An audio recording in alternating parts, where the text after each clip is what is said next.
दोस्तों, आज इस कहानी का सबसे आखिरी एपिसोड होने वाला है, तो मैं आप लोगों से गुजारिश करती हूँ कि आप एंड तक इस कहानी में मेरे साथ बने रहें। तो चलिए बिना देरी करते हुए मैं इस वीडियो को शुरू करती हूँ। सीढ़ियों के बाद लंबा बरामदा था और उसी बरामदे में कहीं चौथे नंबर का फ्लैट था। अटैची अब वहाँ छोड़ दे, अधिक खोजना नहीं पड़ा, फ्लैट मिल गया था। थोड़ी देर द्वार के बाहर खड़ी रही। अब सोचती हूँ कितनी मूर्ख थी मैं। सोच रही थी कि जैसे द्वार अपने आप खुल जाएगा। थोड़ी देर बाद दरवाजा खुला। खोलने वाला एक नौकर था। वही अजनबी निगाहें, वही अपरिचय के सवाल।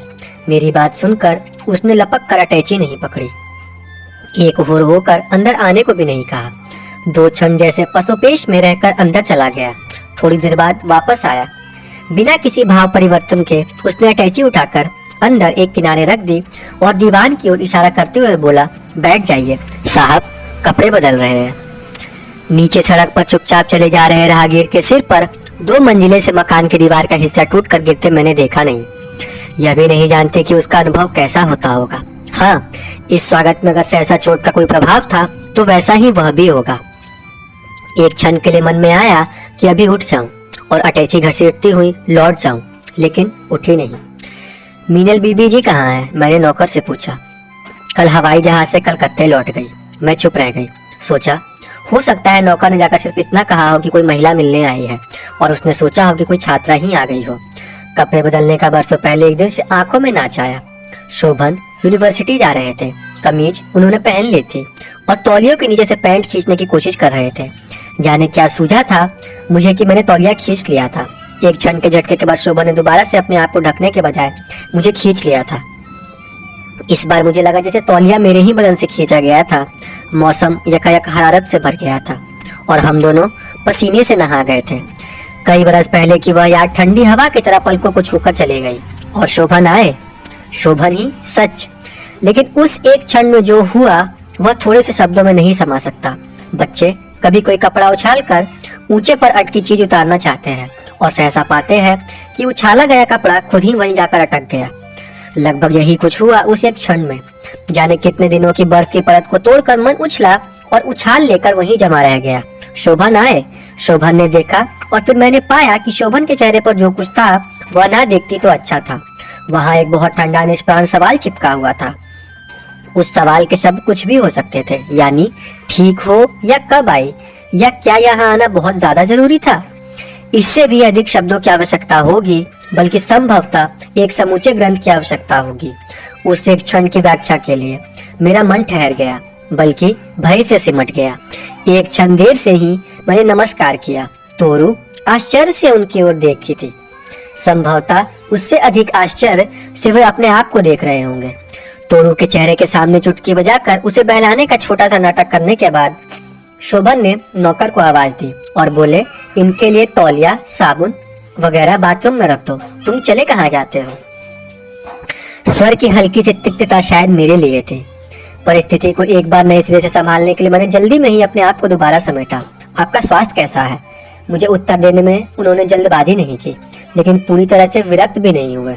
बहुत अनमने और व्यस्तता भरे स्वर से बोले, ठीक हूँ, ऑफिस जाना है, बोर्ड ऑफ डायरेक्टर्स की मीटिंग है। जिस तरह खींचकर उन्होंने जुराब चढ़ाई उससे लगा जैसे वे अपने आप पर कोई परत चढ़ा रहे हो। तोरू आपको बहुत याद करती थी, रास्ते भर आपको पुकारती आई। मैंने फिर कहा। उत्तर की बजाय और अधिक व्यस्त होकर उन्होंने उसी तरह एक बार तोरू के सामने चुटकी बजाई और पहले से भी ज्यादा ऊंची आवाज में नौकर से बोले, मेरा नाश्ता लगाओ, क्या कर रहे हो? मुझे लगा बर्फ को तोड़ना इतना आसान नहीं है, कम से कम अभी तो नहीं। तोरू को मैंने नीचे बिठा दिया और एक नजर कमरे पे डाली। अपनी फूल बगिया के ऊपर का नीला कमरा एक क्षण के लिए कौंध गया और लगा उसी एक क्षण में भयानक अपरिचय बिखेर गया। कहाँ थी वह गंध? कहाँ थी गाढ़े परिचय की वह गुनगुनी रोशनी? देखो, उसे जमीन पर क्यों बिठा दिया? ऊपर बिठाओ या अंदर? कहते कहते वे रुक गए। अंदर पलंग पर तोरू के बिठाए जाने का हुक्म वे पूरे अधिकार से दे सके इस स्थिति में शायद नहीं थे। फिर भी मेरा मन बड़ा अस्वस्थ हुआ। तोरू को अंदर नहीं ले गई, थोड़ी बड़ी हो गई थी इसलिए गिर जाने का डर कम था, इसलिए उसे सोफे पर बिठा दिया और बाथरूम चले गई। बाथरूम जाना बहुत आवश्यक तो नहीं था, फिर भी लगा थोड़ी देर काम से कम पलायन के रूप में सही वहां आना आवश्यक था। कोई 10-1 मिनट लगे होंगे वहां वहां उस बातचीत में एक छोर मैंने खोज लिया। सोचा इस बीच शोभन को लिखे गए पत्रों के बारे में पूछूंगी कि वे मिले या नहीं, और इससे अतिरिक्त उनके साप्ताहिक के बारे में लेखकों की प्रतिक्रिया बताऊंगी। हाथ मुंह धोकर मन थोड़ा शांत हो गया था। बाहर आई। तोरू के आसपास सोफे पर कुछ रंग बिरंगे कागज और पत्रिकाएं बिखरी हुई थी। मन को बहुत अच्छा लगा। तोरू उनमें व्यस्त थे।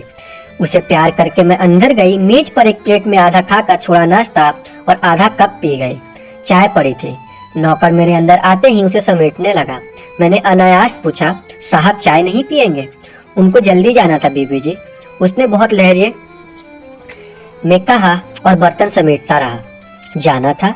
क्या मतलब चले गए? मैंने अचकचाकर पूछा। जी बोल गए हैं लंच दफ्तर में करेंगे। आपके लिए क्या बनाऊं बीबी जी? नौकर ने किचन की ओर लौटते हुए पूछा। मुझे लगा वह कहीं दूर से बोल रहा है या फिर मेरे कान बंद हो गए हैं। बहुत कठिनाई से मैं कह सकी, कुछ नहीं। आपने तो जी नाश्ता भी नहीं किया अभी, उसने कहा। लेकिन अब और सुनने की स्थिति में मैं नहीं थी। सुनाई दे भी नहीं सकता था। तोरू अभी उन कागजों से खेल रही थी। अगर उस समय कुछ सुनाई दे रहा था तो वह था नीचे सड़क का शोर, बेतरह शोर, लगातार बढ़ता जाता शोर। वह शोर कानों में कभी कभी आज भी बजता है, समुद्र के ज्वार की तरह। उमड़ते उस शोर में मैं थी वहां अकेली, असहाय, किसी भी क्षण दो पैरों के नीचे से धरती खींच लिए जाने की प्रतीक्षा करती हुई।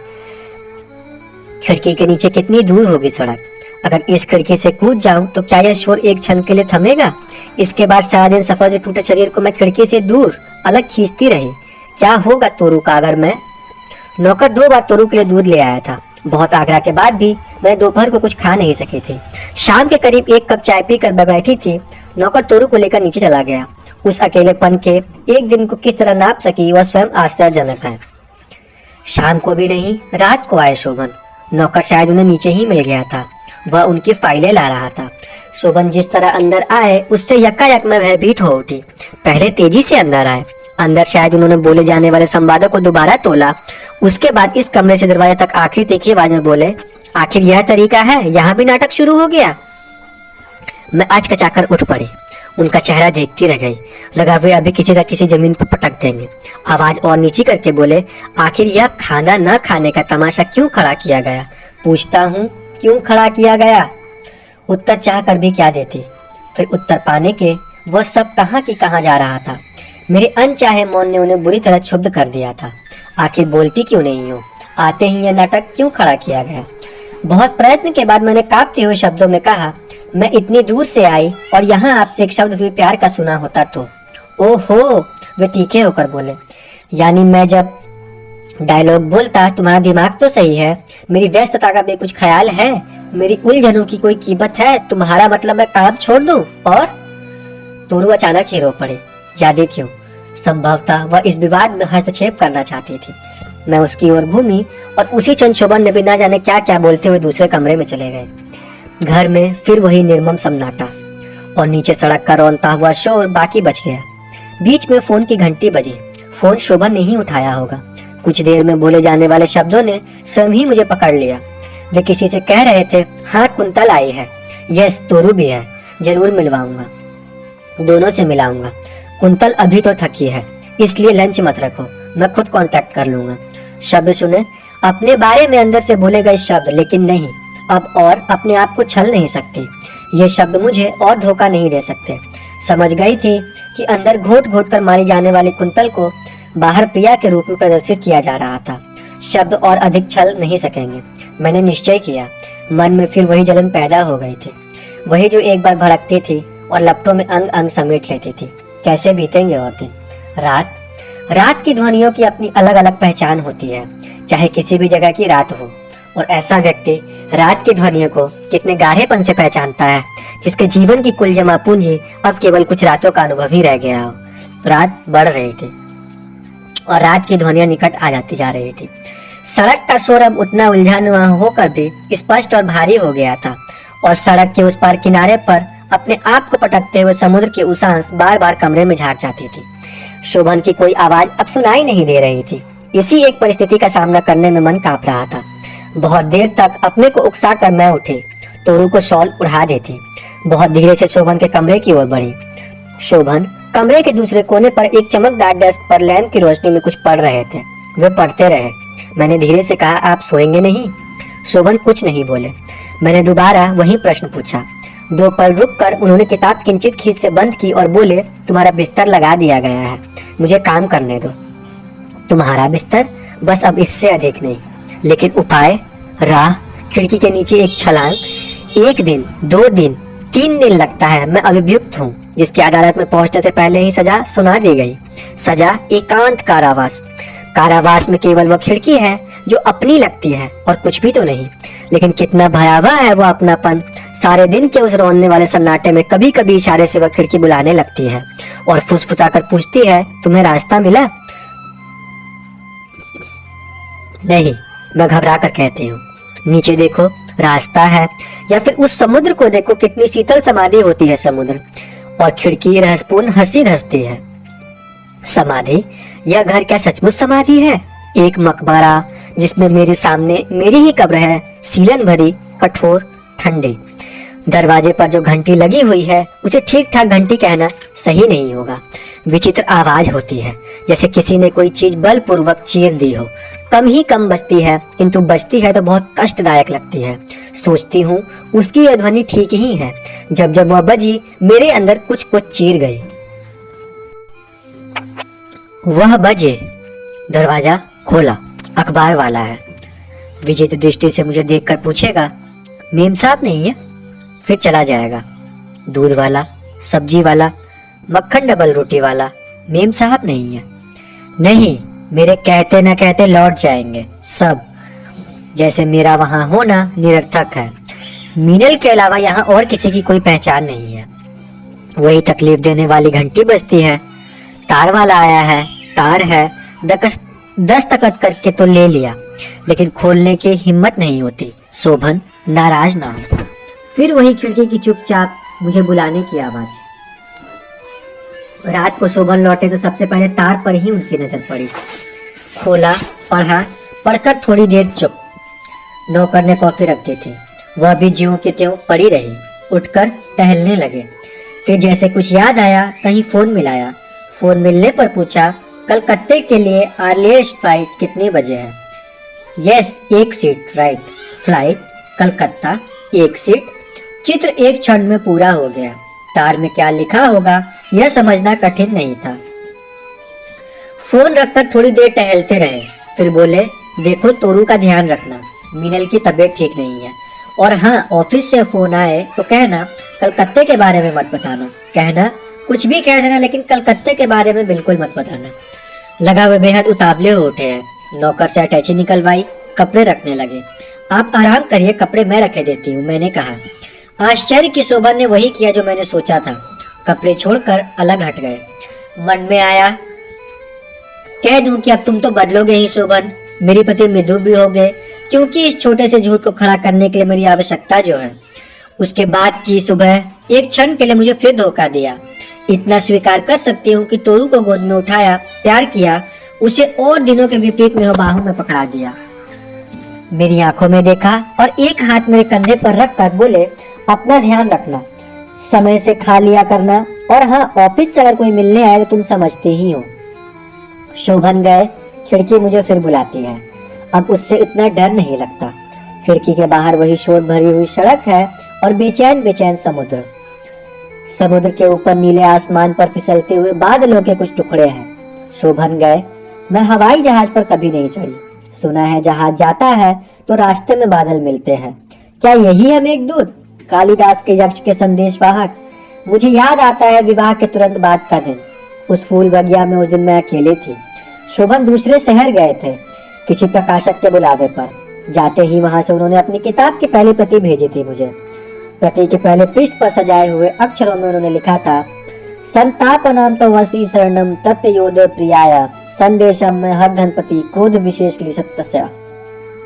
ओ मेघ, कुबेर की अप्रसन्नता से दुखी इस यक्ष की सहायता केवल तुम ही तो कर सकते हो। आज अगर वह प्रति यहाँ होती है तो मैं उस पर लिख देती, अधिक्षामां विरशरण्य शनिश्चरं प्रकाशवरं प्राशिमूले तनूमि व कलाश मात्र से शाम हिमांशो। वह प्रिया अपने शयन कक्ष में प्रिय के विरह में रो रो कर कला मात्र शेष चंद्रमा की तरह क्षीण हो चुकी है। किंतु यह भी लिखने का अधिकार क्या है मेरे पास? हवाई जहाज के पास उड़ते हुए मेघ का क्या मेरा एक प्रश्न वहां शुभम को दे सकेंगे? कहाँ है प्रिया का वह शयन कक्ष? कहाँ है वो एक पहचान जिसे लेकर प्रिया रो तो सकते थे? शोभन की प्रिया छीन होती रही, पीली पड़ती रही, पर रोई नहीं। रोने से होता भी क्या?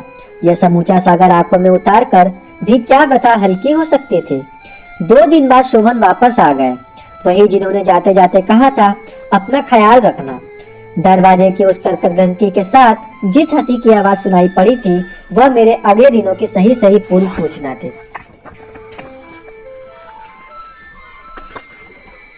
मीनल हंसती हुई बाथरूम चले गई और शोभन इस तरह सवाल करने लगे जैसे मैं व कुंतल नहीं ऑफिस की कोई क्लर्क हूं।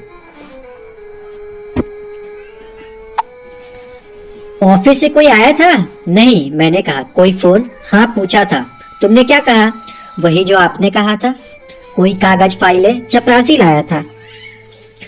इससे अधिक और कुछ भी नहीं पूछा गया। मीनल अभी बाथरूम में थी। शोभन ने एक क्षण दूसरे कमरे की ओर देखा और खुद भी बाथरूम में चले गए, शायद हाथ धोने। हाँ, हाथ ही धोने। बड़ी सफाई से वह बिस्तर से हाथ धो रहे थे। बाथरूम से खिलखिलाकर हंसने की आवाज आने लगी, आती रही। फोन की घंटी बजी, थोड़ी देर बजती रही। मैं असमंजस में खड़ी रही, फोन उठाऊं न उठाऊं। बाथरूम की हंसी में व्यवधान हुआ। शोभन ने बाहर आकर फोन उठा लिया, बोले हाँ बस अभी पहुंच रहा हूँ, अभी अभी आया हूँ। फोन रखकर जैसे मैं शून्य को सुनाया, मैं 15 मिनट में ऑफिस जा रहा हूँ। मीनल से कुछ पूछ लेना, वह क्या खाएगी। नौकर की मदद कर देना। शब्द अगर पत्थर होते हों तो ऐसे ही होते होंगे और इसी तरह चोट पहुंचाते होंगे। मीनल बाथरूम से बाहर आ गई, फिर वही हंसी, फिर वही छेड़छाड़, और वह सब कुछ ऐसे ऐसे वहां कुंतल शोभन की पत्नी नहीं, केवल एक निराकार शून्य हो। खिड़की के शोर और समुद्र की गरज के साथ एक तीसरी आवाज भी मिल गई थी, मीनल और शोभन की हंसी। ऑफिस जाते जाते हुए मीनल से बोले दिन में खूब आराम कर लेना, शाम को घूमने चलेंगे। क्या? दिन में आराम क्यों करना? मीनल ने बेशर्म शरारत से पूछा। क्योंकि रात में फिर आराम का मौका नहीं मिलेगा, यही सुनना चाहती थी ना, शोभन ने उसके गाल मसलते हुए कहा। फिर वही हंसी। शोभन चले गए।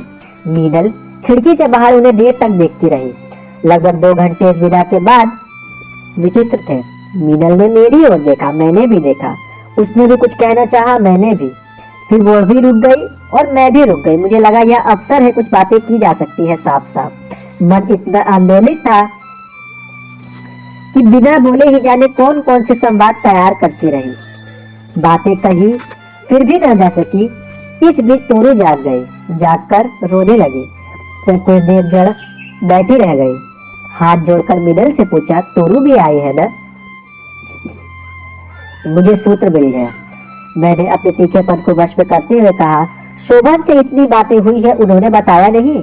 हम लोगों को इतनी बातें करनी थी कि इसका जिक्र होने का अवसर ही नहीं आया, मीनल ने कहा। अगली बात में ऐसी खोजने लगी जो मेरे प्रतिशोध से जुड़े। लेकिन मीनल अचानक विचित्र ढंग से नाक चढ़ाकर बोली, ओहो, ये गंदगी अभी पड़ी है, धत तेरे की। उसने खाली अटैची जमीन पर उलट दी। मैं तोरू को गोद में उठा लाई थी। अचानक जमीन पर उलट दी गई उस गंदगी पर मेरी नजर पड़ी। प्रयोग में लाए गए गर्म निरोधक। वो कागज उठाना, उसने कहा। कागज उसने खुद ही उठा लिया। कागज में उस गंदगी को खुद ही लपेटते हुए नाटकीय रुमान के साथ जैसे अपने आप से उसने कहा, कुछ गंदगियां सुंदरतम चीजों से भी ज्यादा प्रिय होती हैं। क्यों कुंतल? बर्दाश्त से बाहर होने पर भी कुछ विशेषताएं किसी को जड़ बना देती है। एक एक कर मुझे लग रहा था वे बातें मेरे और शोभन के रिश्ते के ताबूत पर कीलों की तरह जड़ती जा रही थी। सर भरना रहा था, शरीर जैसे बुखार से तप उठा था। तोरू गोद में होकर भी जैसे वहां नहीं थी। अपनी तमाम घृणा और अपने निरंतर अपमान से उपजी जिज्ञासा को समेटकर मैंने तीखे स्वर में कहा, तुम्हें शर्म नहीं आती?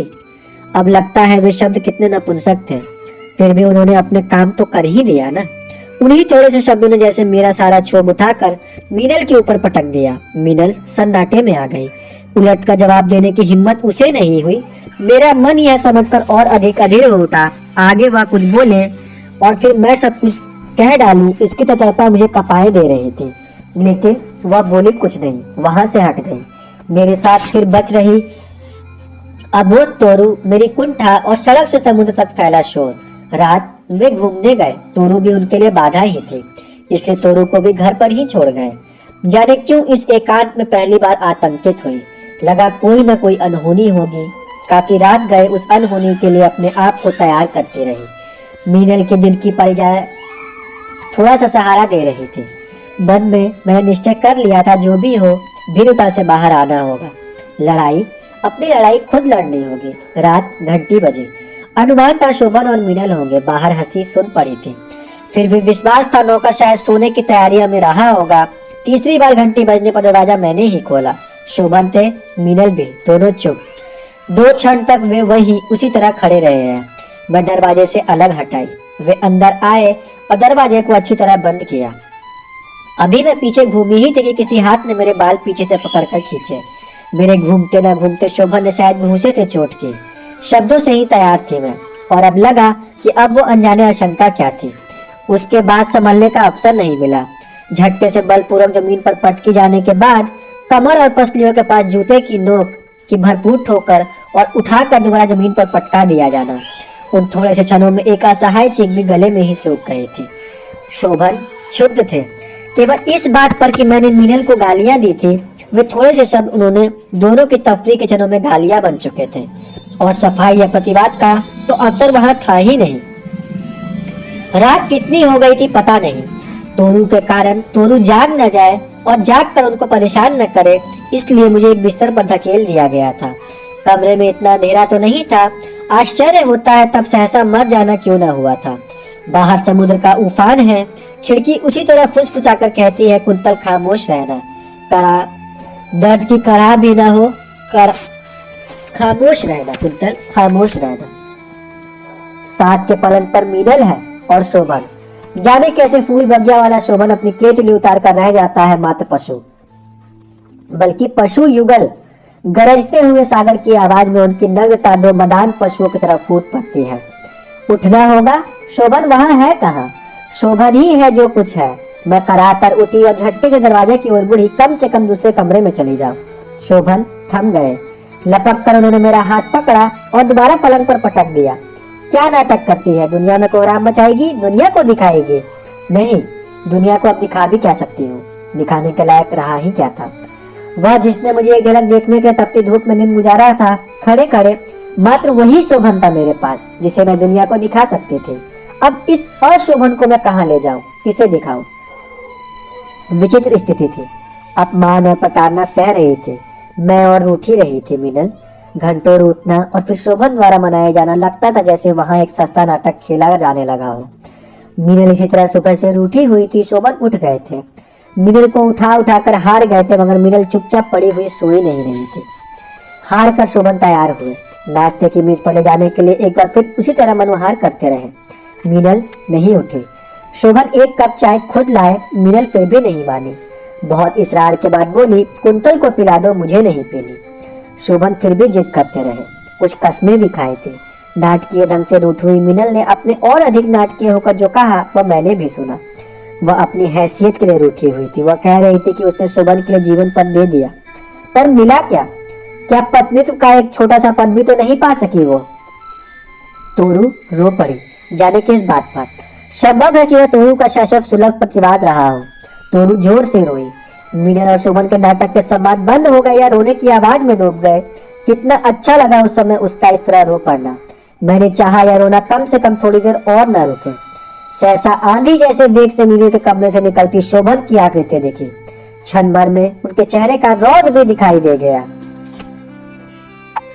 अनायास मेरे हाथ अपने बचाव में ऊपर उठे, लेकिन आक्रमण के वेग के सामने वह हथेलियों की ढाल बहुत क्षीण, बहुत छोटी थी। तोरुम सहम कर एकदम चुप हो गई। पशु और आदमी के बीच एक अंतर है। आदमी के हाथ होते हैं और पशु के हाथ पैर में अंतर नहीं होता। आदमी के हाथ और पैर में अंतर होता है। शोभन ने उस आक्रमण में वह अंतर मिट गया था। मेघदूत की पंक्तियों का गायन करने वाले, बड़े बड़े सम्मेलनों में साहित्य की ध्वजा देकर खड़े होने वाले उस बुद्धिजीवी के हाथों और पैरों का अंतर मिट गया था। मेरी आंखों के आगे सहसा अंधेरे का पर्दा खिंच गया था, क्योंकि लात और घूसों के आघात के साथ मेरा सिर बलात् फर्श पर टकरा दिया गया था। वे मारने के साथ साथ विक्षिप्त स्वर में खींचते भी जा रहे थे। उसे चुप नहीं करा सकती थी। जीना हराम कर दिया है। जान लेकर छोड़ूंगा। पहली बार एक मृत्यु भय भी उसमें उभरा था उस क्षण। मुझे लगा अशोभन सचमुच विक्षिप्त हो गए हैं और शायद मेरी जान लेकर ही छोड़ेंगे। ठीक उसी क्षण दरवाजे की घंटी बजी। शोभन थोड़ा सा रुके। उनके शब्द अब केवल गलियों में बदल गए थे। मेरे पिता, मेरी माँ और मेरे कुल को दाग लगा देने वाली भद्दी गालियां। घंटी दोबारा बजी। शोभन चौंक कर अलग हो गए। उसी आवाज में वो कमरा लांघ कर द्वार तक गए। वह जो भी हुआ हो, उल्टे पांव वापस आए। कमरे के बाहर की ओर द्वार भिड़ाया। मीनल से बोले, मीनल तोरू को चुप कराओ। मेरे निकट आकर उन्होंने झटके से मेरा चेहरा अपनी ओर किया। चेहरा रक्त से भीग गया था। घबराए स्वर में बोले, मुझे माफ कर दो कुंतल, मैं पागल हो गया था। प्लीज कुंतल देखो, अब मेरी लाश तुम्हारे हाथों में है। तुम्हारे पिताजी आए हैं, उन्हें मालूम ना हो यहाँ क्या हुआ है। बस जल्दी से बाथरूम जाओ और हाथ मुंह धोकर कपड़े बदल लो। उनकी आशंका सही थी। मेरे ना उठने पर उन्होंने सहारा देकर उठाया और बाथरूम में पहुंचा दिया। मीनल तौलिए से जल्दी जल्दी फर्श पर गिरा हुआ खून साफ करने लगी थी। मैंने सुबह शोभन कह रहे थे आपकी बेटी फिसल कर गिर पड़ी, चोट आ गई है। उसी से मैं परेशान हो गया था। उन खोखले शब्दों के बाद एक क्षण का विराम देकर पिताजी का भारी और आर्द्र स्वर सुनान पड़ा, शोभन जी, आप इतनी ऊंची आवाज में बोल रहे थे कि काफी कुछ मैंने बाहर से ही सुन लिया था, और अब अच्छा हो कि मुझे इसे ले ही जाने दीजिए। आगे के शब्द अधिक भीग कर सुनाई नहीं दिए। बाथरूम के आईने में मैं अपना चेहरा देखकर रो पड़ी, रोती रही। थोड़ी देर बाद मुझे वहां भी ले आया गया। गिर पड़ने के झूठ की अब कोई आवश्यकता नहीं थी। जो कुछ था बेशर्मी से खुला पड़ा था। पिताजी मुझे देखकर फिर से रो पड़े थे। जाने कैसे और क्यों मैंने हट पकड़ लिया था कि जो भी हो शोभन जैसे रखे पर जाऊंगी नहीं, यही रहूंगी। इन्हें जिंदा रखना है तो रखे, मारना है तो जान ले ले। क्या यह सारा निर्णय कोई और ही करा देता है? क्यों लिया गया था यह निर्णय? आज सोचती हूँ वह एक अंतिम अवसर था। तब सही निर्णय ले लिया होता और पिताजी के साथ चली आई होती तो आज की स्थिति निश्चय ही कुछ दूसरी होती। पिताजी ठहरे नहीं, एक घूंट पानी भी उन्होंने नहीं पिया। ज्यों के त्यों वापस लौट गए, रुकते भी कैसे, किस आधार पर? शोभन के पास एक शब्द भी उन्हें रोकने को नहीं था। शब्द ही क्या, साहस भी नहीं था। वे गए तो लगा मेरे अंदर जो कुछ भी थोड़ा बहुत साबुत बचा था हाथ से छूटे आईने की तरह टूट कर बिखर गया। उस रात एक बार फिर वही वैसे ही भयावह नाटक हुआ। मीनल का रूठना, शोभन के धोत शब्द और अकारण ही मेरा पीटा जाना। अब बचाव भी व्यर्थ था। रोने के लिए भी तो शक्ति चाहिए। पीट कर थक जाने के बाद वो अपने कमरे में गए और लौटे तो उनके हाथों में कलम और कागज था। शब्द चबाते हुए बोले, यह कलम लो और लिखो, जो बोल रहा हूँ वो लिखो, वरना। उन्होंने एक बार फिर मेरे लंबे बालों को अपने पंजों में भरकर जमीन से सिर टकराकर धमकी दी, लिख दो कुंतल, जो कुछ भी कहे लिख दो। सड़क और समुद्र के उमड़ते हुए शोर ने पुष्प साकर कहा, बचा ही क्या है जिसे समेट कर रखोगे कुंतल, लिख दो। शोभन बोलते हैं, भूल हो गई। जो कुछ बोलते हैं इन्हें शोभन ही रहने कहाँ देता है। अशोभन बोलते हैं और दर्द समेट कर कांपते हाथों से मैं लिखती हूँ। प्रिय शोभन, पिछले 7 वर्षों से तुमने मुझे मेरे गंदे संस्कारों से मुक्त करने का प्रयत्न किया, लेकिन तुम्हारा सारा परिश्रम व्यर्थ निकला। मैं तुम्हारे साथ रहने योग्य नहीं हूँ। अपनी स्वेच्छा से यह तुम्हारा घर छोड़ रही हूँ और अब मैं कभी तुम्हारे ऑफिस या घर आकर किसी से कुछ कहूंगी नहीं, वचन देती हूँ। मैं आनंद साहब के साथ रहने जा रही हूँ। तोरू अभी मेरा दूध पीती है और उसे ले जा रही हूँ, और वचन देती हूँ कि इसके 3 साल पूरे होने से पहले आपको सौंप दूंगी। अपने बारे में निर्णय लेने के लिए आप स्वतंत्र हैं। आपकी कुंतल।